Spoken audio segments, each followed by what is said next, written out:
ইহুদিদের কবর ভাঙার হাদিস এনে যারা আল্লাহর ওলিদের মাজার ভাঙতেছেন, আমি আপনাদেরকে স্পষ্ট ভাষায় বলে যাই, আপনাদের হাসর ইহুদিদের সাথেই হবে। ঠিক না বলে?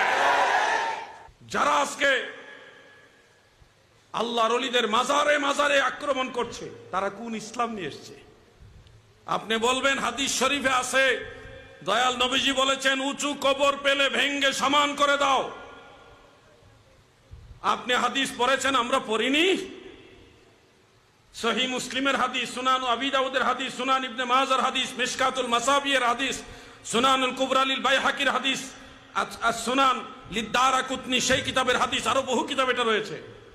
আল্লাহ রসুল শেরে খুদা মাওলা আলী রাদিয়াল্লাহু আনহুকে বলেছিলেন যে তুমি উঁচু কবর পেলে ভেঙ্গে সমান করে দাও। এই হাদিস আপনারা পড়েছেন, আমরা পড়িনি?